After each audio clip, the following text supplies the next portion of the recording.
Alright, here we are on the January-April 1945 turn. And I just want to make something clear. I had talked about a reshuffle. I've been doing the reshuffles wrong. When I did the reshuffle for the Japanese, I should not have reshuffled because I played I played the card for an event, so it should not have reshuffled. And the same thing with the Allies. With the reshuffle card, it does not actually reshuffle the deck. So I didn't reshuffle the Allies. I should not have reshuffled the Japanese. So that's just a mistake I made. So there is no chance they get Olympic and Coronet now. That card is gone, and they're not going to get another shot at it, unfortunately. So this is the Japanese hand. It's going to be pretty inconsequential because they don't really care what's in it. Imperial Intervention. 2 War in Europe cards, which are now useless, but they're 3s, so that's good. And then the big Tokyo Express. It's nice. I don't know, I couldn't imagine what they would do with it, but so it doesn't really matter what the Japanese have, honestly. They're not too concerned about doing much of anything, just holding out. The Allies have this Japanese Army-Navy dispute. They like this because they can't call in units of if they're fighting with naval units, they can't bring in Allied units on what is it called? Reaction. So little do they know the Japanese have a way to get out of that. China Offensive, it's useless, really. 2 reaction cards. This one is completely useless because it takes place in the CBI. Then we have 3 military events. We have Operation Watchtower, which is surprise attack, and it's a 1 ground unit thing, so this might be used to grab one of these outer lying islands. Operation Dexterity, it's an average card.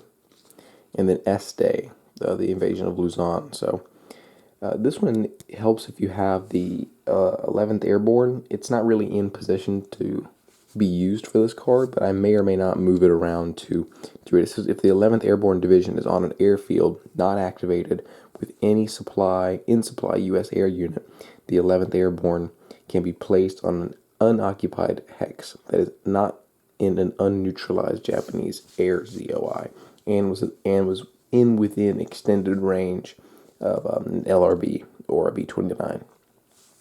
So that could be really cool if we had them here in Saipan. And let's see, 1, 2, 3, 4, 5, 6, 7, 8.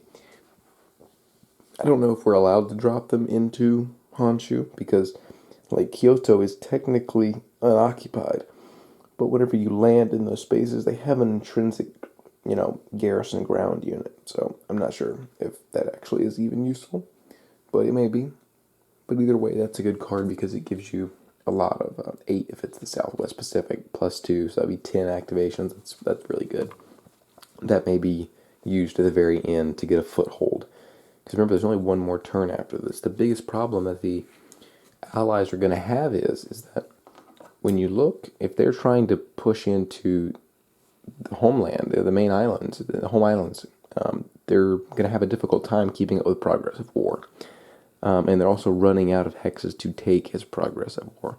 There's 2 more resource hexes, and Singapore is still sitting out, as well as these outer islands. But they're going to have to balance trying to go for the islands with also making sure they're keeping up with progress of war. Because if they can't keep piling in over here and having attacks fail and then, lose that way, because that would be very anticlimactic. So it's going to be the Allies to lead off, and interesting to see what their strategy is going to be. Alright, the Allies are going to lead off with an aggressive attack. They're going to be trying to invade Iwo Jima with Operation Watchtower, which is a surprise attack. That's the one thing that the Japanese did not have that they did want in their hand was a reaction card. There's nothing they can do to stop surprise attacks. So they're going to lead off this with a jump here in on Iwo Jima. And the total strength of the naval units is going to be 38 for the Japanese and 70 for the Allies. And of course, it's going to be really not good because they're going to be firing first and with a bonus. So it's pretty much just going to destroy the air units. Now, I would like to say in my own defense, this card says you can only bring one ground unit, which actually I'm not even going to be able to use that ground unit because I'm invading a one hex island. So I'm going to have to think of something else,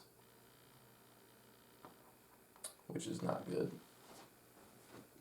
But we're going to have to go with that because we can't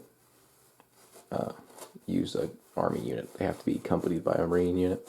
So actually that makes it a little bit less likely that we're going to win this, but we're definitely going to wipe out the, well, I hate to say that, but we're definitely going to wipe out the air naval. So let's go ahead and go through that.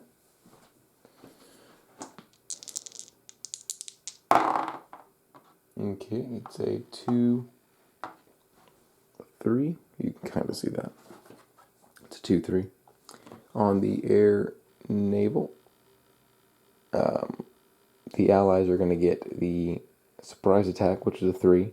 They're also going to get the 3 for the 45 game turn. So it's +6. So that 2 becomes an 8, which is a 1.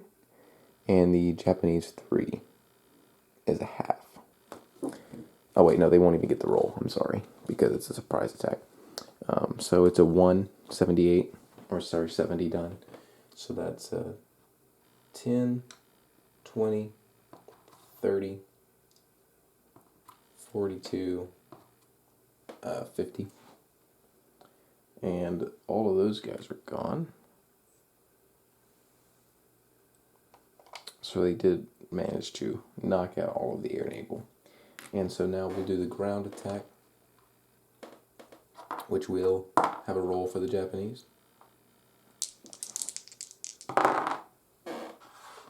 So that's positive, at least.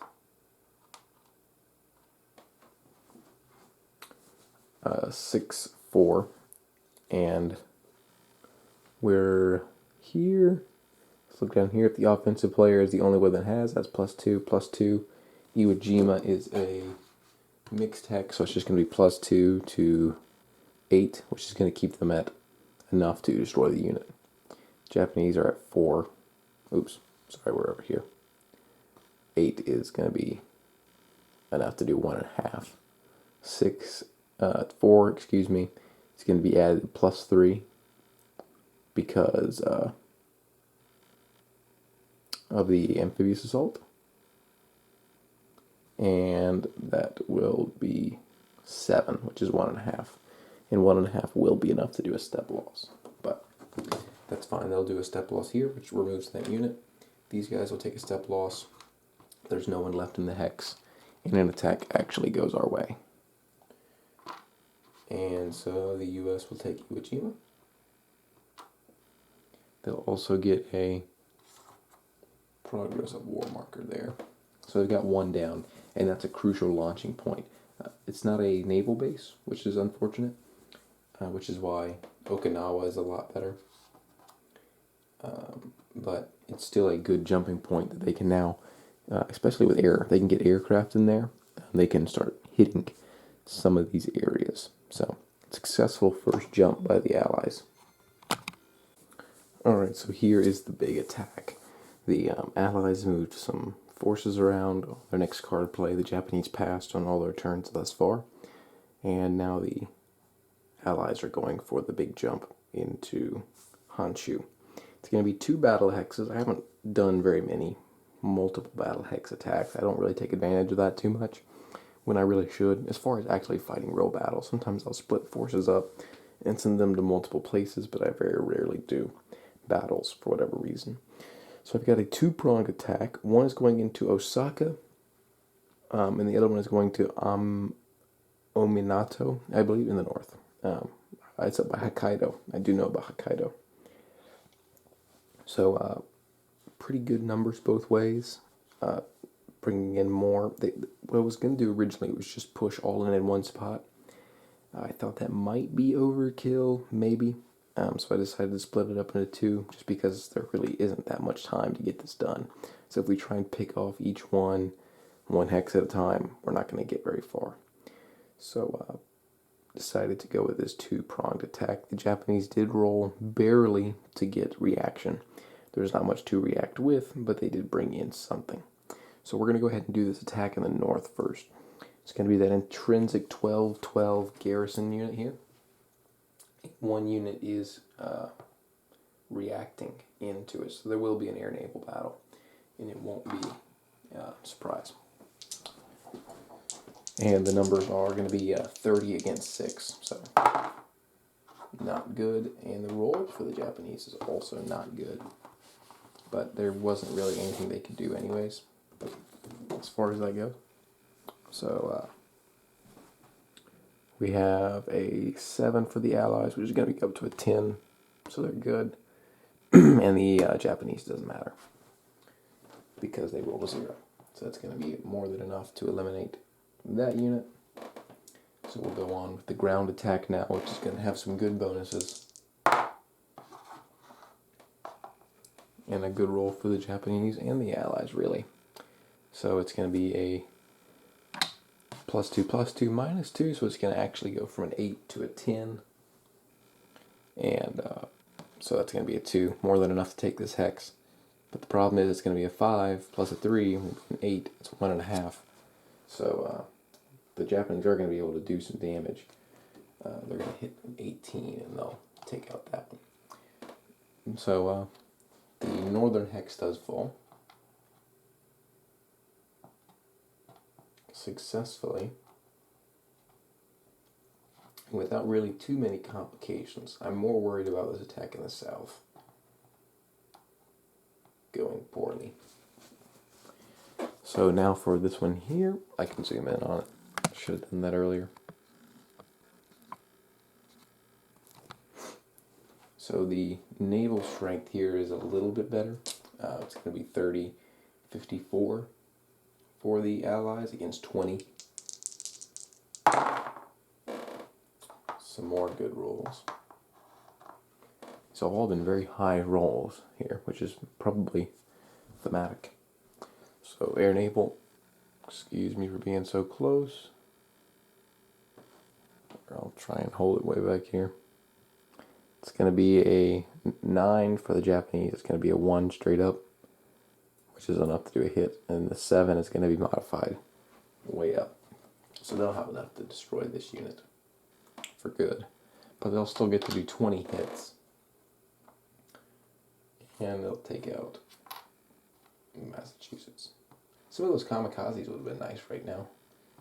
But they used them all. So we're going to go through with the ground attack. It's going to be an 18 and a 12 unit in Osaka. So that's a 3 and a 5. The 3 is going to get modified to a 6. And the 5 is going to get modified to a 7.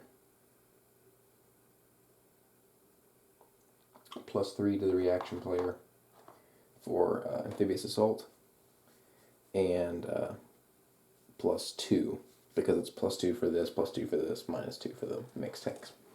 So that's going to put this is actually good for the Allies, pretty good. It's going to put the Japanese in a 1, them in a 1.5. So 1.5 of 44 is going to be 66. Which is enough. It's going to be 12, 24, and 24 and 24 is 48, so they're good to take Osaka. They're also going to get 1 hit themselves, so 12, and then the 18 unit will put them up to 40. That's really bad that I don't know that. They're at 18 +2. It's 30, excuse me. It's going to put them up to 30. And that'll be 12 from that 30.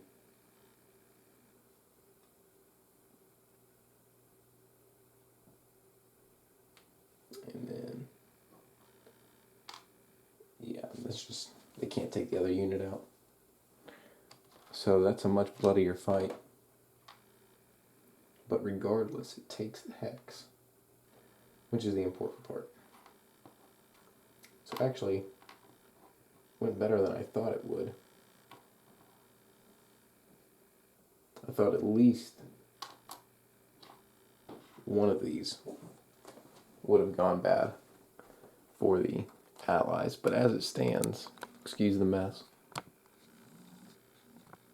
they've gotten 2 of the hexes in Honshu. There's not a whole lot, honestly, of resistance left. They've got a little bit left in Tokyo and Nagoya, and the last in Shikoku. But Kyoto's undefended, besides the intrinsic hex. So really the Japanese want to make it through this turn and then bring some more troops back from China.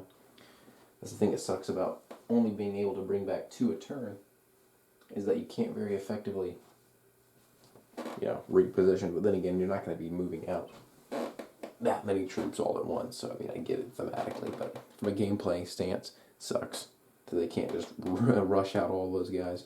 Something they probably should have been doing instead of going so heavily on that strategy late on. They probably should have been balancing things out a little bit better.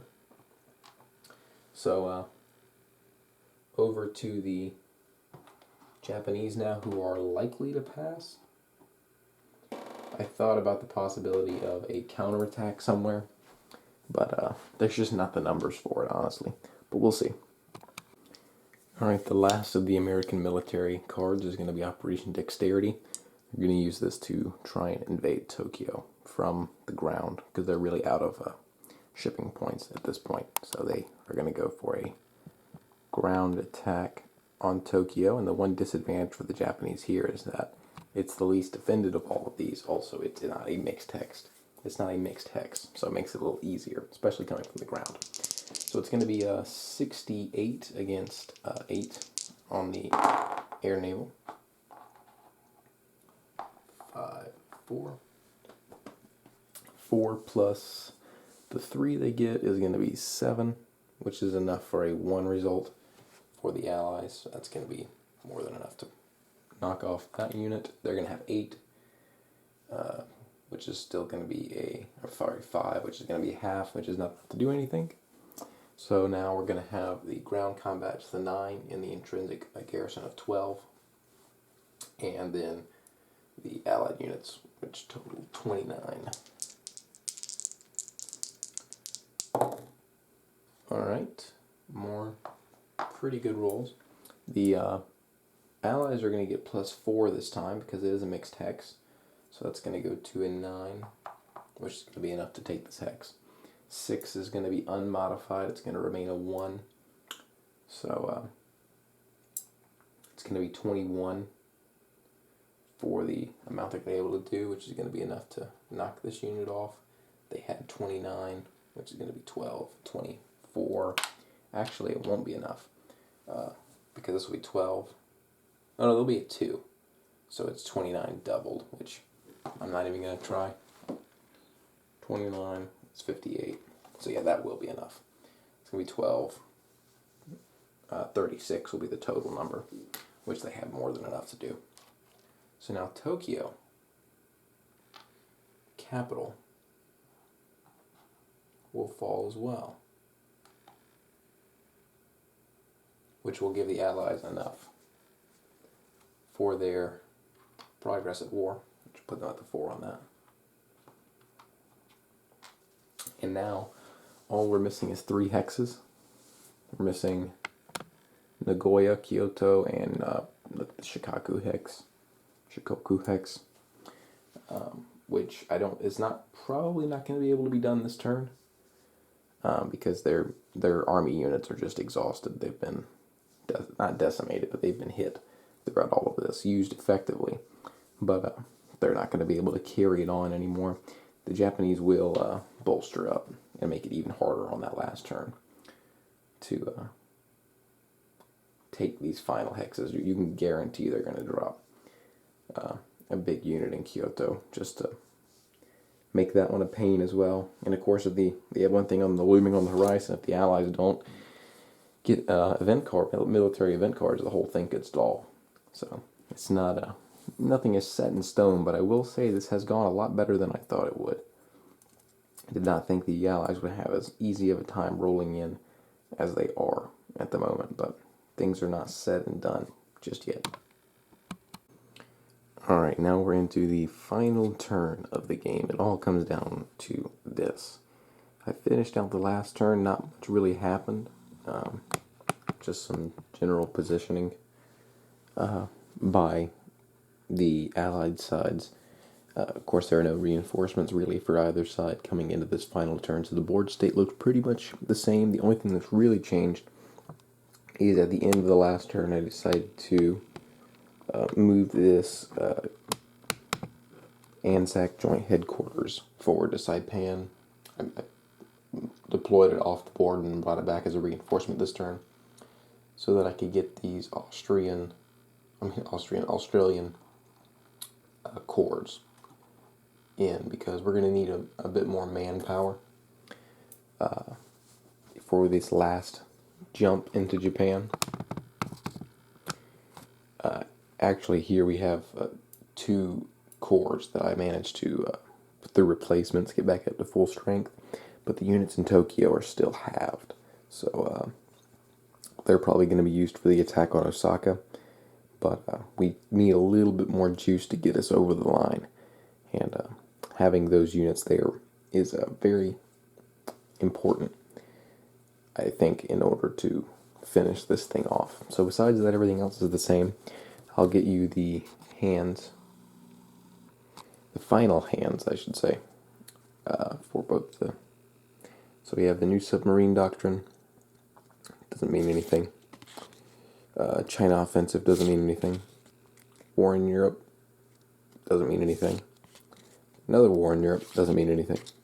Then we have three military cards here. Operation Lilliput, not very good card because it gives ground units a reduction in their attack strength, which is not what we want. It's only 1, so it's not terrible, but it's a low activation anyways. I just don't know that this is really what I want to use it for. Trade Wind Task Force, low activation, which isn't great. We would get a 6, which is enough probably, but not ideal. And then the Victor Plans is a 6, would go up to an 8 activation. So that's not bad. They also have Operation Detachment they kept from last turn in the Future Operations queue. It says an 8 on the Central Pacific. To get them up to 11, which is why they really wanted to hold on to this one, because that could be used for quite a bit. The Japanese, of course, have a small hand. They did get high altitude interceptors, which will get them another air unit to drop in. That's nice. Operation Tsurugi. They probably actually could use this to get rid of a LRB unit, but it's pointless. Ocean Raid and a Burma offensive. So they're going to pretty much just use their passes and then see what they can do. But it'll be over to the Allies first, who just have 3 more hexes to take on the home islands to end this thing. We'll see if they can pull it off. First up for the Allies is the Trade Wind Task Force. They've activated the 4 ground units that are in Japan to converge on Osaka. These last 3 hexes are going to be tough nuts to crack. They brought back 2 more units from China and dropped those in Kyoto, so that's going to be tough. But they need to make space for these Australian corps to get in, because they don't want to use all of their amphibious shipping points, because they're still going to bring in some more ground units if they can. So they're just going to move those friendly port to port and have those guys probably go and hit Kyoto. But this is an attack I don't really want to have to make with my full strength ground unit, because if we bloody them up here, they're not going to be prepared to go on and be used in their final 2 hexes after this. But I think it's necessary. I think it's something we're going to have to do. So it's not going to be surprised. Already rolled for activation. The Japanese aren't going to do anything about it. So not an ideal roll. 6 for the Japanese and 2. This is air naval first, by the way. There is air naval. It's just going to be 15 of the Japanese to 30 of the Allies. So combat results, a 6 will get them 1, which is 15, which will be enough to hit the Bunker Hill. Unfortunate. I thought I should have brought another unit, but no big deal. And then a 2 will be modified to a 5, which is a half, I believe, plus 3 to the 2 will be a 5, and that's only a half. So 15 will be enough to knock out this. And the 30 half will be 15. That's only enough to take out this one. So they're not going to get as many ground combat bonuses because of that, which is unfortunate. But they have a lot of ground units. Okay, 2 and a 5. Pretty good. And remember, the Japanese are in there with that extra intrinsic ground unit. So a 2 will not be modified, so it's only going to be a half of what the Japanese have. They right now have 30, so they have 30 in attack. So they're only going to get 15 of that, which will be enough to damage 1 ground unit, unfortunately. And the Allies have 5. They're not going to get the plus 2 for the air units they're going to get, so it's just going to stay even at 5. And 5 is 1, which is enough to do what they need to do. Because they have 44, 55, 64. They have 64. So 1 is enough to do 12, 24, 36, 48. To remove the ground unit there because it's a 12, 12. So they'll take Nagoya. And they'll do half of their total, which was 30. So 15 will be enough to damage here. No big deal. Not what we wanted, but it takes it. This will have to emergency air move out. But they take this location. And now the idea is to slide in those Australian units right in here and use those guys to hop in. That's why we wanted those there. They're that next line of attack. And even the British could do something like that too, which is why the Indian units over there are also a prospect. That's why I didn't want to use the amphibious shipping, because I knew that we might need a little bit extra, a full combined coalition. The one thing that's really unfortunate for the Japanese is they actually don't have enough amphibious shipping points to move back the Korean army. They have a Korean army stationed here in Okinawa. This big 1818. That would be great to defend the islands with, but they actually don't have enough strength points. Shipping points to get it out of there, so it's stuck. I guess they could do it friendly port to friendly port, which now that I think about that, they probably will, because I think you can make a move port to port, which is what I was just talking about the Allies doing. So they'll probably slide those guys in there now that I've thought about that. But Japanese are definitely going to play this high altitude interceptors next and get the 2 air replacements. Those air replacements are going to come from off board, I think, because there really aren't any eligible pieces on. So they're going to grab a unit they can actually bring back, because a lot of these were pre-war. And so they'll bring back this air unit here to drop in. The problem is, if they're going to bring back this unit, there's nowhere to stick them. So let's set them here, and then hopefully be able to use them as reactions, because we want to stick a unit in there for sure. Alright, so that'll be the Japanese turn. We're going to be back over to the Allies now. Alright, Victor plans up next. The Allies took their next turn to move in the Australian corps, and the Japanese then moved that Korean army into this hex here with combined fleet. So now it's going to be the attack from here and here into Kyoto, which is pretty well defended. I did not actually roll for reaction. They're not going to react, but I didn't roll for it. It's going to be an 8, which means it actually will be a surprise attack. So not that that really has much of a effect. It's going to be a 7 is the die roll. That's going to be modified well beyond, 7. It'll be enough to eliminate this just one unit that wasn't really too much of a concern. So now we'll go on to the ground combat. It's going to be 77 against 39. And that's exactly what I feared would happen. So it's a 1-1. At least it's a low roll for the Allies. But I knew that as long as we... well, actually, it may work. Let's see. I think it may be okay. So the Japanese are going to be doing a half, regardless. Half of 39, 20, which is enough to hit a unit.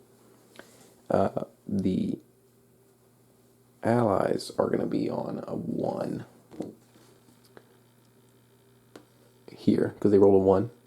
They're going to get the +2 and a +2, but a -2. So it's going to be a +2 to the 1, which will put them at a 3, which is enough to do 77, which will be enough to get the hex. I was very worried there for a second. I knew the only way would be to roll low for this to fail, but I thought one would be in that range, but it's not going to be.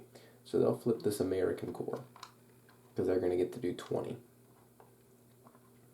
Then they're going to get to do 77. That's going to be 12, 24, 36, 48, 60, because of the ground unit that's there.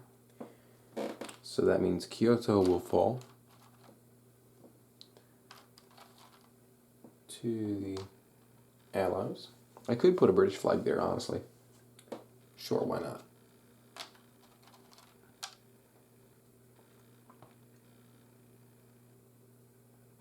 Might as well, because those Australian units will be the ones that are going in, actually.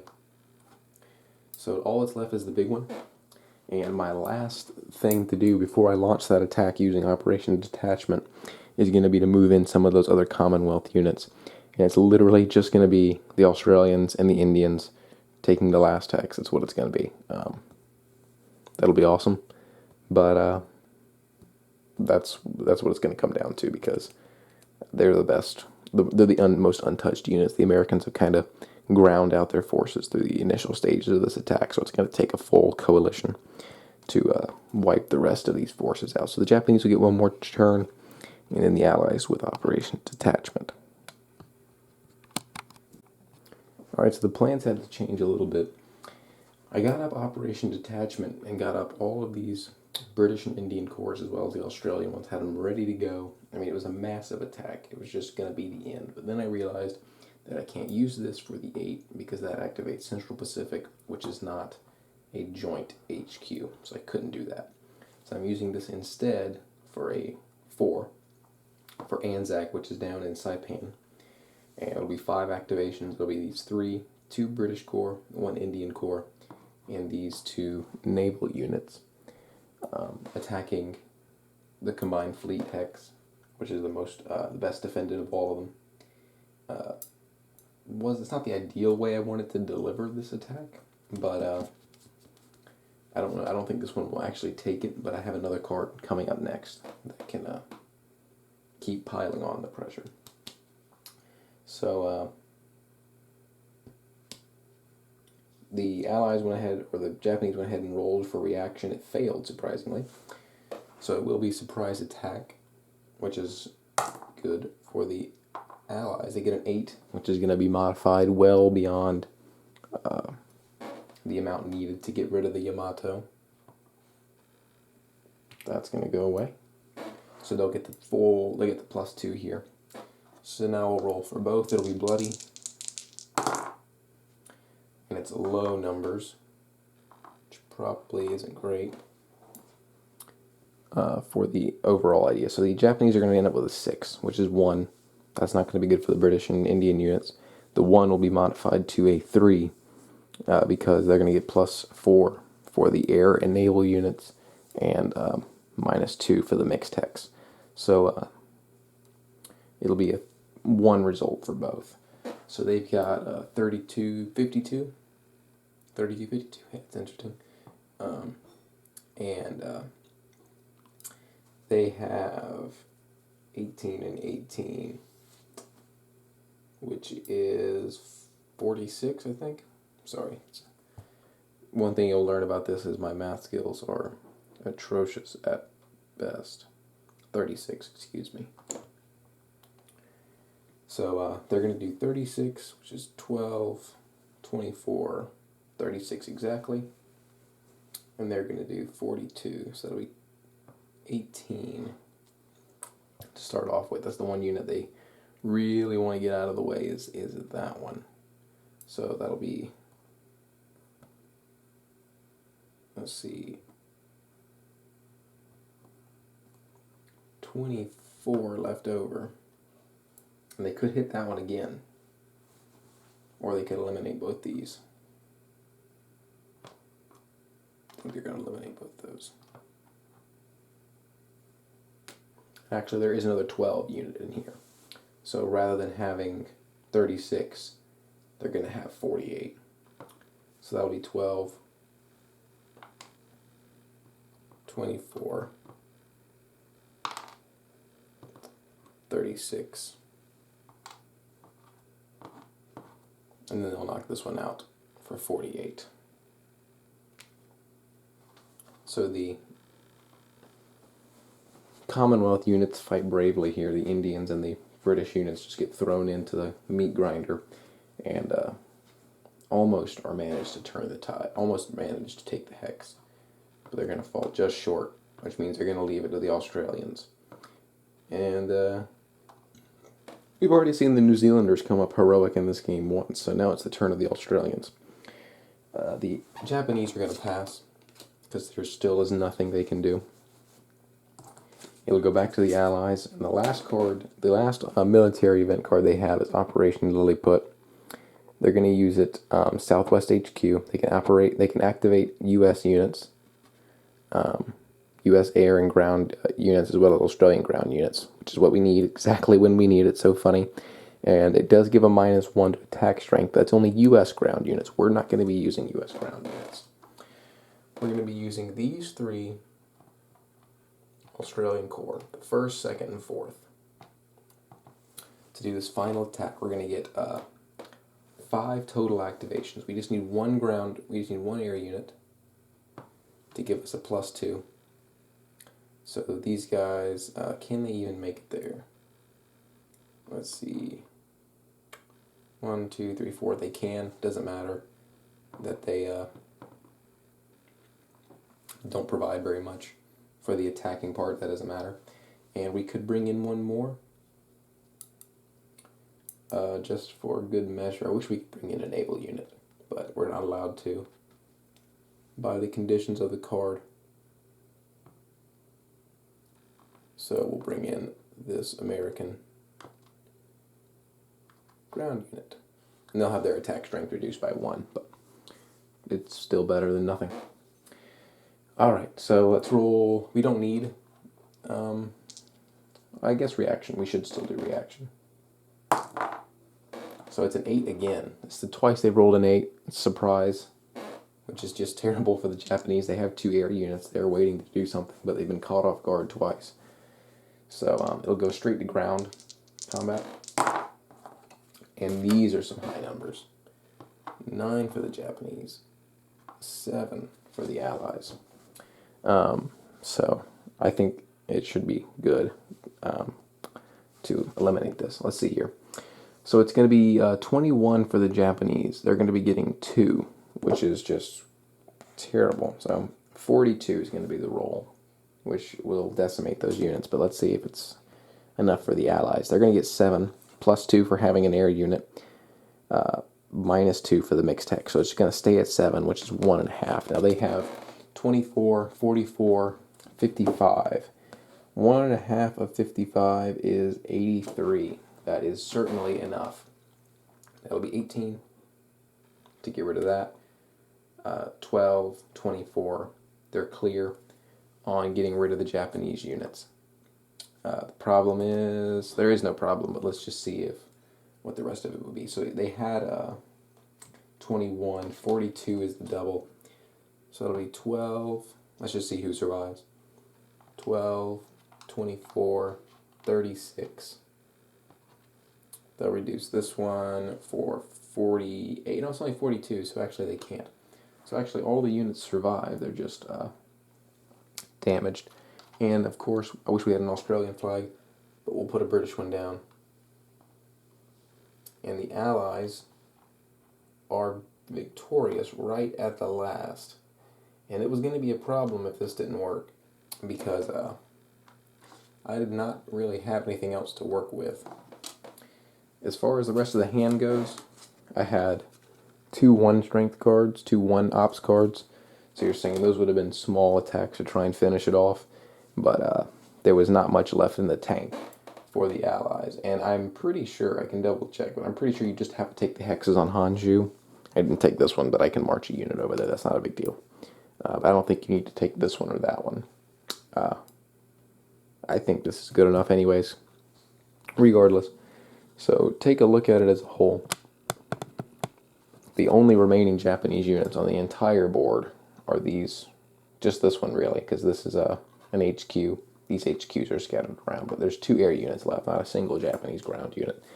They managed to successfully eliminate them entirely from the board, and were forced to, albeit very bloody campaign, to go and take in, the actual home islands, which I did not think would work, but actually did just in time. I mean, they were 2 cards shy of not getting it to work, and they had to bring in just about every ground unit on the board to do it.